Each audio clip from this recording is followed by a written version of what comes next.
Seja bem-vindo a mais um capítulo do podcast Tá Escrito. Eu sou a Carla Marasca, uma das fundadoras da Benvenuto Consultoria, uma empresa que traz uma metodologia diferente no atendimento da área da saúde e bem-estar. Se você quer saber um pouco mais, acesse o nosso site, que além de lindo, tem tudo explicadinho. Ouvimos falar constantemente sobre a humanização em vários setores, como por exemplo a comunicação. Daí logo vem aquele pensamento: horas, se somos seres humanos, é óbvio que nossas atitudes são humanizadas. Mas será mesmo? Sabe quando uma pessoa vai à padaria, pede 10 pãezinhos e quando a atendente quase terminou de guardar tudo no saco, essa pessoa olha para ela e diz: eu prefiro os mais branquinhos, viu? Daí a atendente olha com uma expressão péssima, xingando em pensamento e começa a fazer a sua conta novamente, ao mesmo tempo que a pessoa desaprova a reação da atendente e ainda sai reclamando porque era a obrigação dela. Bom, uma atitude bem desagradável, né? Então vamos pensar em um outro desfecho. A pessoa percebe que esqueceu de avisar a sua preferência nos pães mais branquinhos, chama a atendente com muito carinho, pede desculpas porque se esqueceu de avisar e pede a ela a gentileza de trocar. Bom, se ela vai xingar ou não em pensamento, a gente nunca sabe, né? Mas pelo menos a pessoa que errou corrigiu essa sua falha na comunicação, reconheceu esse erro e tratou a atendente com o respeito que todos merecem. O clima com certeza seguiu equilibrado e a comunicação se fez humanizada. E no relacionamento em família, qual é a sua opinião? Você acha que é só lidar com todos por igual e pronto? A comunicação já existe? Vamos fazer uma análise então. Recentemente, nós postamos no Facebook a história da Ítala, que é a minha parceira e cofundadora da Benvenuto. Lá, ela abre a relação que tem com a sua sogra e afirma que desde o comecinho elas se dispuseram a manter uma comunicação muito próxima e objetiva. Inclusive, essa foto que você viu na chamada do podcast é do dia do casamento da Ítala e junto dela quem está é a sua sogra. A Ítala perdeu a sua mãe muito cedo, aos 16 anos. Aos 20 ela foi morar sozinha e aos 21 já estava morando na casa da sogra. Como ela mesma diz, era a receita perfeita para viver um pesadelo, inclusive com algumas pessoas já esperando pelo pior. Mas no dia da mudança, a Ítala conta que a sua sogra a chamou e disse, abre aspas, Ítala, a casa é sua, fique à vontade. E se você quiser mudar algo, fale comigo. Eu vou pedir apenas uma coisa para vocês dois. Não discutam na minha frente. Pois, se eu vejo, vocês me dão o direito de intervir. Quando vocês estiverem em um problema, entrem no quarto, conversem e só saiam de lá quando tiverem resolvido. Fecha aspas. É claro que uma briguinha ou outra sempre escapava, mas daí a sogra entrava já em ação e os lembravam de ir para o quarto para que se resolvessem. A Ítala é uma pessoa muito comunicativa e com esse espaço que a sogra lhe deu, ela conta que a comunicação que elas criaram entre si salvou uma relação que é até mesmo muito polêmica na sociedade, né? Quem nunca ouviu uma piadinha aí que fala sobre a sogra? Nessa história, ainda a Ítala afirma o seguinte, abre aspas, nós moramos juntas há 8 anos e teve quem esperasse o primeiro ano para ver se tudo ia pelo ralo. Afinal de contas, quem é que consegue viver com a sogra? Comunicação é a base de um relacionamento. Eu não sei se a minha relação com a minha sogra seria a mesma se ela não tivesse me chamado para conversar.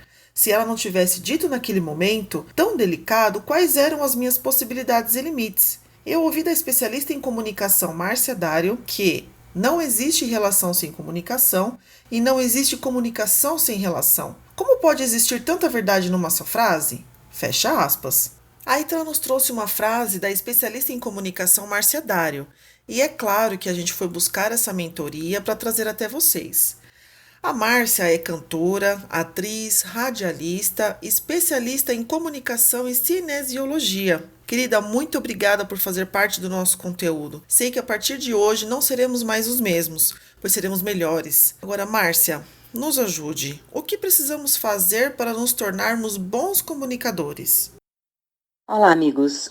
Ser um bom comunicador ou para se relacionar bem com pessoas, é necessário nós nos autoconhecermos melhor. Saber quais são nossas habilidades, quais são nossos medos, qual é o nosso potencial de criatividade, enfim. Mas o campeão em tudo isso é o medo. Medo principalmente de falar em público. Por quê? Porque quando eu falo e eu me expresso, eu mostro inteiramente quem eu sou, com as minhas emoções, com as minhas certezas, incertezas, e isso pode macular, de certa forma, a minha performance ou a imagem que as pessoas têm de mim. É isso mesmo, nós nos preocupamos com o que os outros pensam ou sentem a nosso respeito. Por causa disso, quando nós comunicamos, nós queremos sempre passar a imagem de uma perfeição. Acontece com você também? Nossa, Márcia, e como acontece? Eu, como libriana em particular, eu gosto de tudo muito direitinho. E eu sei que isso pode me levar a um desgaste desnecessário. Eu aqui estou adorando o seu ponto de vista. Você pode me falar um pouquinho mais sobre essa comunicação, por favor? A comunicação é um tema tão intenso e tão presente em nossas vidas que nós falaríamos horas e horas sobre esse potencial que nós queremos tanto desenvolver.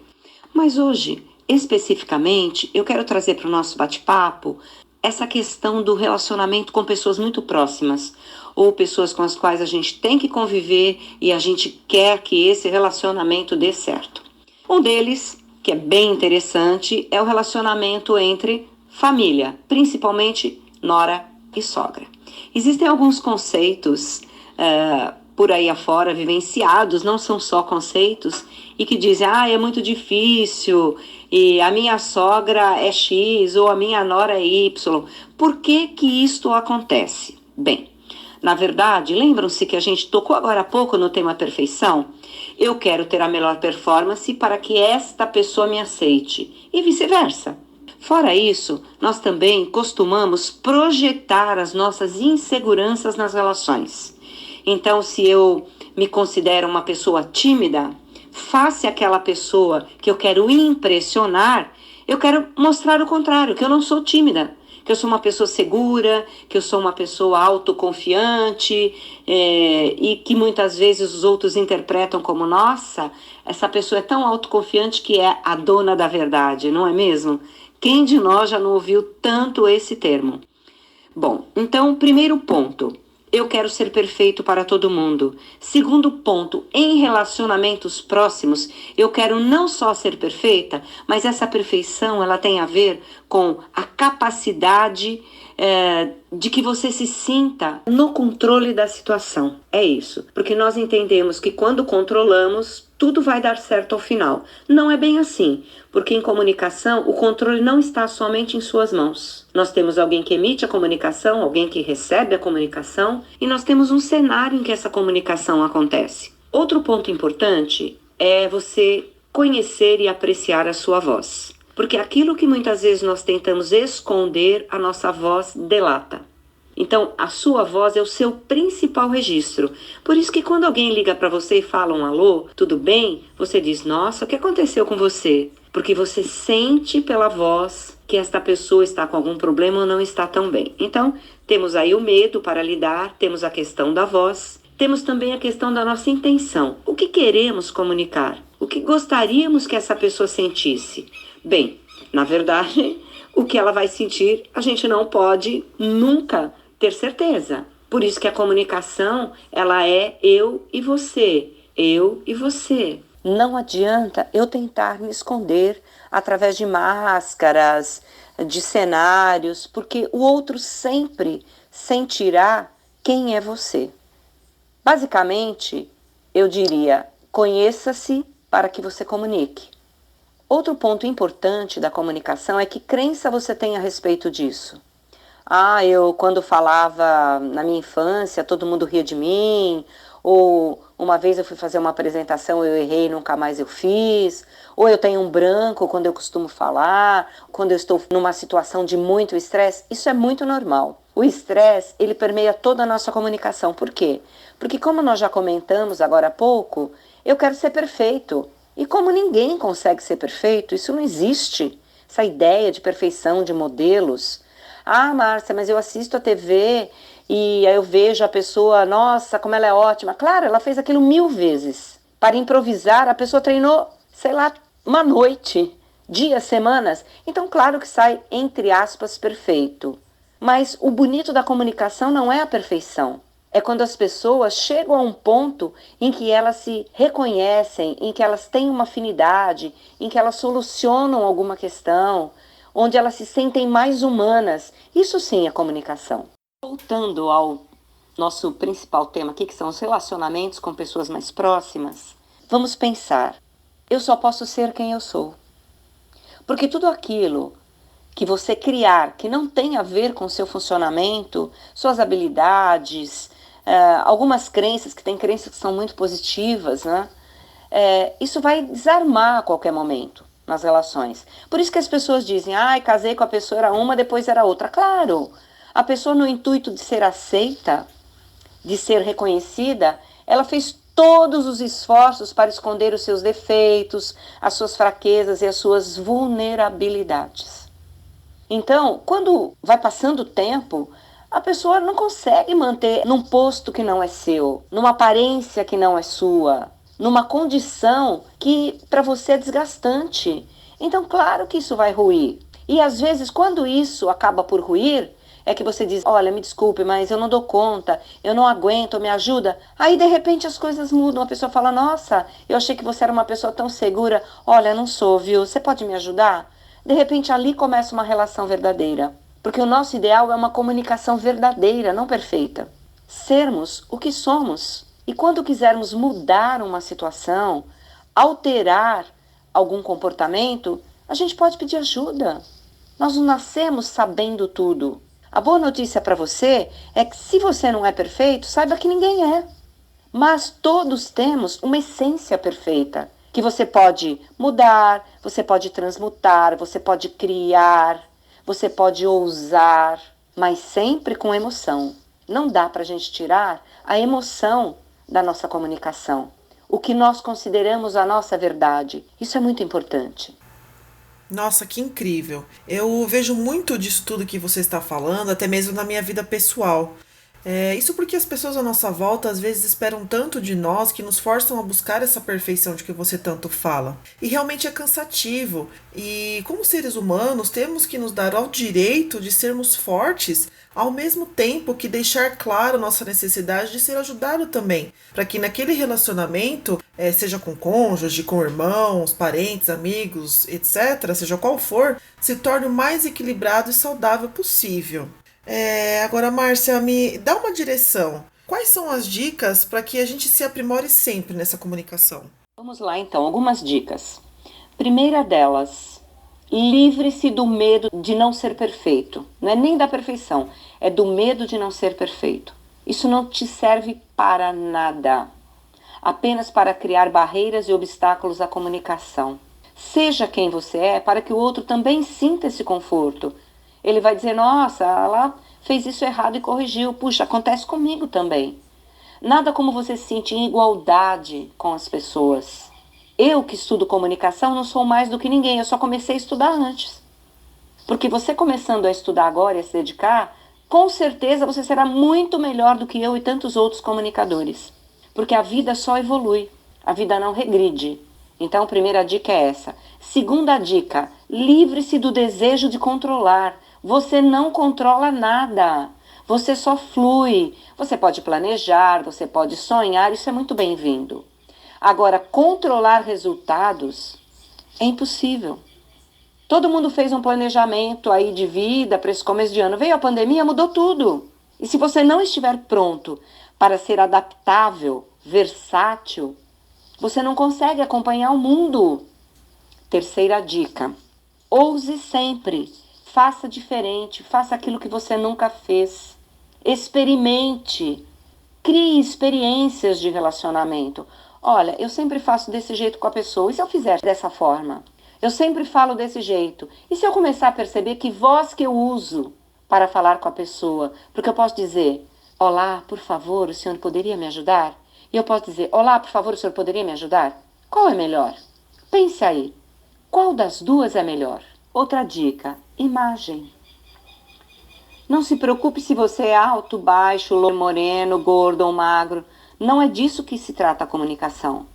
A comunicação se trata de você aceitar-se como é, mudar o que quiser ou puder e entender que as pessoas vão gostar de você assim mesmo. Porque o lindo é a diferença. Então, por favor, não coloque uma roupa toda preta só porque você acha que está acima do peso. Isso é muito frequente, as pessoas olharem para sua imagem e não gostarem. Compre um espelho de corpo inteiro e se aprecie todo dia. Porque ninguém te maltrata tão bem quanto você mesmo na frente do espelho. Ah, porque eu sou assim, porque eu falo assim, porque eu falei assado. Isso precisa mudar hoje, não é amanhã. Se olhe. Bom, então nisso eu acho que eu sou maravilhoso ou maravilhosa. Isso aqui eu quero mudar. Corra atrás. Dá trabalho. A vida dá trabalho. Para você ser um bom comunicador, para você ser um bom vendedor, para você ter um corpo saudável. Não compare. Imagem não é algo para ser comparado com ninguém. Não compare imagens. Seja quem você é e mude o que quiser. Depois, seja empático, mas não é aquela empatia de ouvir para responder. A pessoa está falando e você já está pensando na resposta. Espere a pessoa completar o seu pensamento. Deixe a pessoa ser. Porque às vezes a pessoa não está falando com você para você dar conselhos e soluções. Ela quer só ser ouvida. Então, espere que a pessoa te peça ajuda.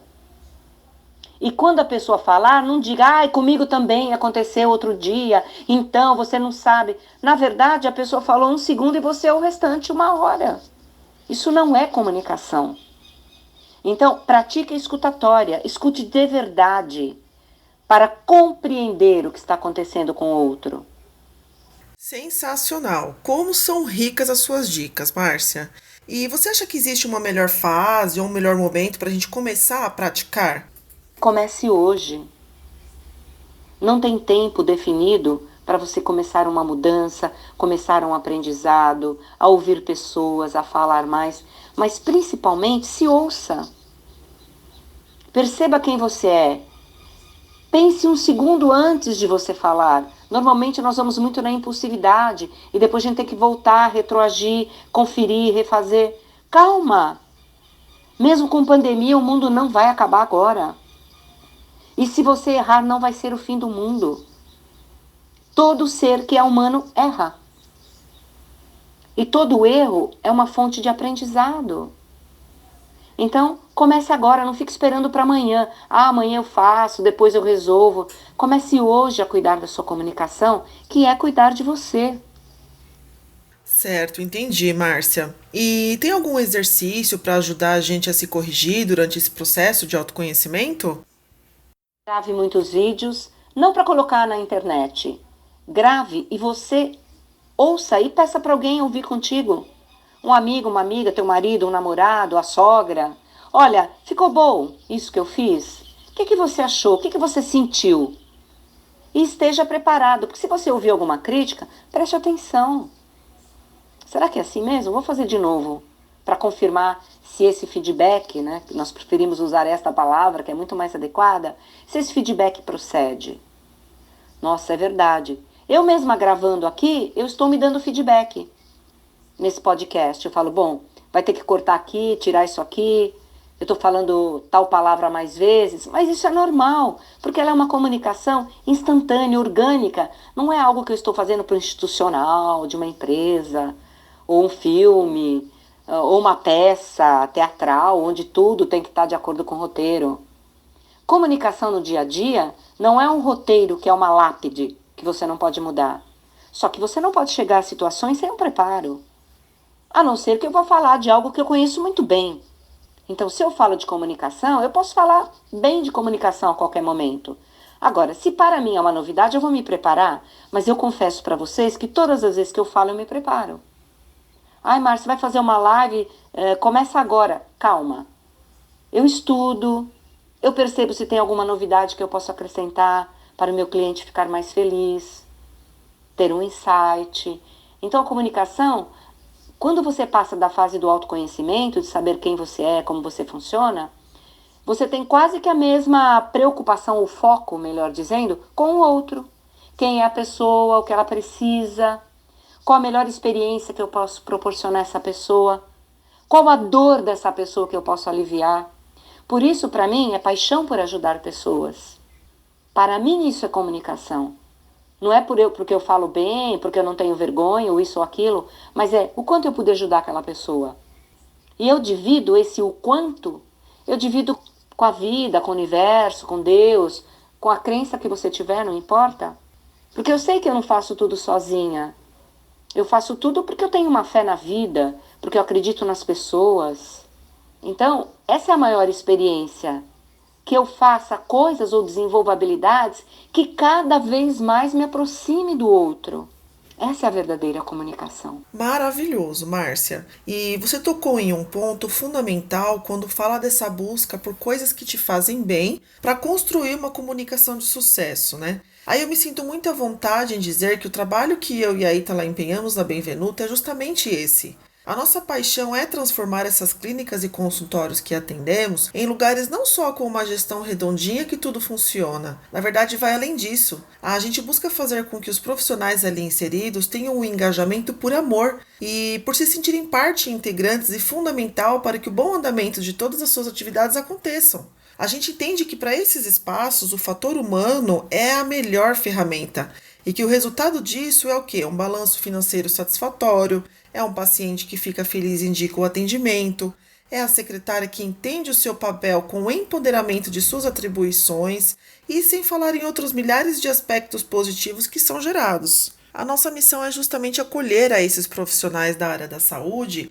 e os ajudar a se encontrarem dentro do seu negócio. Não é para mudar tudo, mas sim para melhorar o que já existe. A Natália é fisioterapeuta e uma das sócias do Instituto Recovery. Nós tivemos a alegria de trabalhar juntos e prestarmos a nossa consultoria nessa clínica em Campinas que cresce a cada dia e nos traz muito orgulho. Natália, conta pra gente sobre a sua trajetória profissional até chegar no Instituto Recovery e das dificuldades que você encontrou. Ao retomar da minha pós-graduação, que eu fiz em São Paulo, passei 1 ano e meio em São Paulo fazendo a minha pós-graduação, eu comecei trabalhando como autônoma na minha cidade e em clínicas de outras pessoas, né? Então, foi um processo de aprendizado, aí a gente aprende muito o que fazer e o que não fazer, né? Mas aí surgiu o desafio de eu ter meu próprio espaço, minha própria clínica. Junto do meu sócio, a gente comprou uma franquia de fisioterapia, o Instituto Trata. E aí começou o desafio maior, né? Que gerenciar coisas que a gente antes não estava acostumado e que não aprendeu nunca em nenhuma faculdade ou em nenhum curso até então. Particularmente na minha faculdade, a gente não teve nada sobre isso. E na fisioterapia em si, na graduação, a gente tem muito pouco conhecimento sobre gerenciamento, ou eu poderia até dizer que zero, né? Quando a gente sai para o mercado de trabalho, vem o desafio da gente conseguir gerenciar, às vezes, uma clínica ou gerenciar a nossa agenda, mesmo no começo, quando a gente não tem uma empresa, muitos não têm empresa, são autônomos. E aí bate aquela incerteza, né, de como fazer as coisas corretamente, de como progredir. E acho que isso é um dos grandes desafios, né, dos profissionais da área da saúde, especificamente na minha área, na área de fisioterapia. A gente tem muita parte de conceito, muita parte técnica na faculdade e na pós-graduação, mas como gerenciar isso com o seu paciente, ou quando tem uma empresa, como gerenciar isso e gerenciar pessoas. Quando a coisa se tornou ainda maior, né, a gente desenvolveu esse projeto do Instituto Recovery. Os processos foram ficando ainda mais complexos, né? E as tarefas mais complexas e as funções das pessoas mais complexas. A consultoria nos ajudou muito a estabelecer todos esses processos dentro da empresa, a entender que existem diversos processos e, acima de tudo, ajudou a gente se entender como empresa, né? Nossos objetivos, a gente parar para pensar quais são os ideais da nossa empresa, qual que é a missão, né? Coisas que parecem tão básicas, mas que às vezes a gente não para organizar. Ajudou, acima de tudo, a equipe como um todo entender qual que era o perfil do nosso cliente e o propósito da nossa empresa, né? Então, não só nós como sócios entendermos o que a nossa empresa precisava e o que ela significava e o que ela era, mas também a passar para os nossos colaboradores todos esses conceitos, né? Poxa, Natália, muito legal ver todo o empenho e toda a estrutura que vocês foram construindo. O mais legal ainda é saber que a nossa paixão dentro do trabalho da Benvenuto surtiu efeitos tão significativos para vocês. E qual foi o momento que você percebeu que a comunicação foi fundamental para o melhor desempenho no Instituto Recovery? A partir do momento que você tem todas essas tarefas e esses processos melhor estabelecidos e mais compreendidos, essa comunicação entre os profissionais, elas ficam muito mais facilitadas, né? Porque consegue impor tarefas corretas para cada colaborador. Não acontece aquele retrabalho, né? Muitas vezes a gente via mais de uma pessoa fazendo a mesma coisa, duas pessoas pensando na mesma coisa e gastando tempo, né, e energia com aquilo. Então, a partir do momento que essa comunicação ela ficou mais clara e a gente conseguia trocar de uma melhor maneira, cada um ter bem estabelecida a sua função dentro da empresa, ficou muito mais fácil e mais efetivo o trabalho de cada um, né? Então, foi bom para a comunicação entre eu e os sócios, porque cada um tinha uma função mais bem estabelecida do que deveria fazer como tarefa, se preocupando com uma coisa que na verdade era o outro que deveria estar fazendo, né? Então isso ficou um pouco mais claro para cada um. E também em relação à equipe, para a equipe também saber a quem se reportar quando ela tinha um problema. Acontecia às vezes que a secretária, por exemplo, ela tinha um problema e falava comigo e com o meu sócio sobre aquele mesmo problema. Às vezes não era necessariamente uma coisa que eu que deveria resolver, seria meu sócio ou vice-versa.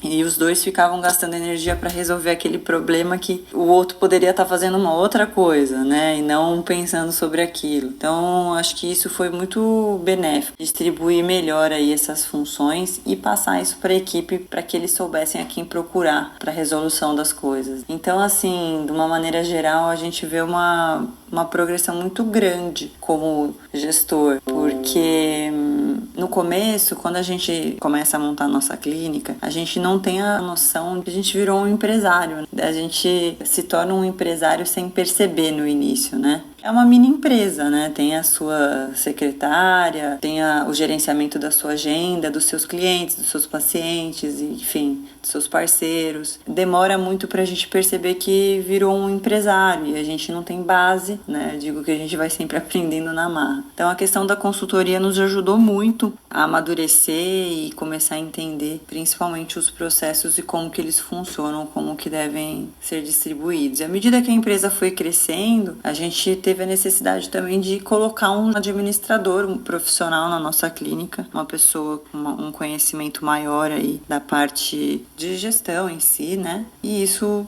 nos ajudou bastante porque o Instituto cresceu bem, né? Então foi muito importante nessa nova etapa. Daria dica para as pessoas procurarem realmente entender um pouco mais essa questão de gestão, porque mesmo tendo um consultório apenas, somente com a sua agenda e tudo mais, isso é muito importante para você conseguir lidar melhor com as situações e fazer com que as coisas funcionem melhor, né? Funcionem de uma maneira mais produtiva e mais saudável.